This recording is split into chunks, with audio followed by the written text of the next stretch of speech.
Hey everybody, let's take a minute and learn some graphing. It's much easier than you'd think. I'm first going to highlight what I want in the graph. I don't want the title or the subtitle. I'll put a chart title in later. Right now I'm just going to highlight the categories. It's very important so that they know what the numbers mean, as well as the items this way. So with that amount of information highlighted, I'm going to go here to Insert and pick a graph. And the graph part's important because if you put a scatter chart to this data, it's not going to make a lot of sense. I would go with like a bar or a column, and I like this one the best, and there it is. Whenever you click off the chart, everything is unselected, and you click on it, it shows you right here what you've got. The green border there that shows you what the what's in the legend. You have the numbers, and then also this one's in purple, which shows you those are the categories down at the bottom. If you go up here, Chart Tools, you've got choices of 3 contextual tabs that are related only to your chart. So let's take a look at this first one. Under Design, you have Chart Styles, and so you can drop these down and try something a little more dramatic, maybe. You can switch the columns and rows, so now the video, all of this is on the bottom, and the geographical areas are the colors. You could also change the chart type. You go, you know what, I don't really like that. I really want whatever those are called, cones. Yeah, I don't like that. So part of it is figuring out which ones you like, which ones convey the information most clearly. Oh, I don't like that either. I'm going to go back to my tried and true. I just think that's a clearer way to see it. Now, here we go up to Layout. Under Layout, you have lots of options. We're going to come back to Data Labels. Those come in handy whenever you're working with a pie graph. You can change your legend information here.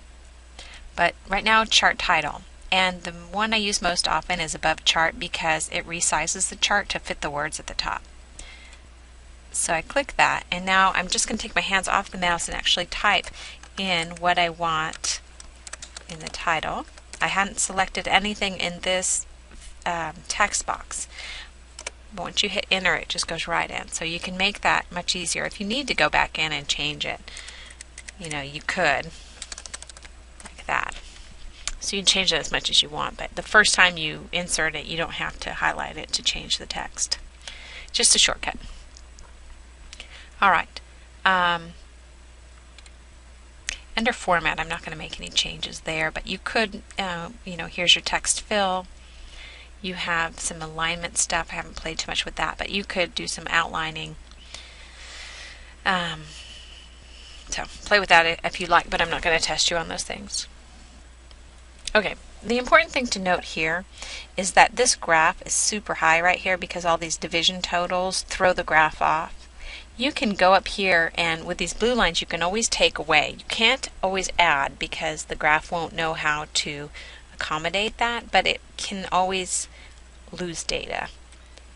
And so by shortening this here, now I've got a better looking graph here to understand what the information that's actually there. Okay, so that's one. I want to show you one more here. Here's your budget. This is a great one for doing a pie chart. So I need to grab my expenses. Obviously this is not true to life because I wish I only had 5 expenses, but these are my expenses. These empty columns or cells will throw you off. So you can't highlight this and try to build a pie graph. You'll just get blanks on those cells. So I'm going to highlight these. I'm going to hold Control down with my other hand now and highlight the numbers that correspond with those words. With that done, I can let go of the Control key now, go up here and insert pie, like this one here, and there we go. So now we've got, oh, I hate it when I do that, Control Z, undo. You always have to grab the edge here, otherwise your pie graph, or whatever graph you're working on, will come apart. All of these little parts are independent and movable, which is good and sometimes not so good. The first thing I'm going to do with this pie graph, though, is I'm going to get rid of this legend. I'm going to come on up here into my design, and I'm going to pick a better looking pie. Let's go to Layout and Data Labels. Here you can take some preset ones, but I'm going to go here to More Options because I like lots of options.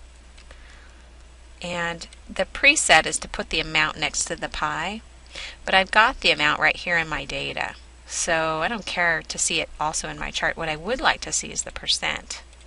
Take the value out and the name, and I've got it under Best Fit. So let's we'll make a few changes here. If we make this a little bit bigger, and I would normally put it underneath the data, but just because I've got a small window to work in to make these videos, I'll leave it like this. And then the last thing I'm going to do is take the chart above it and put in monthly budget. There we go. So I might take this and put it over here. And that is a very nice looking graph.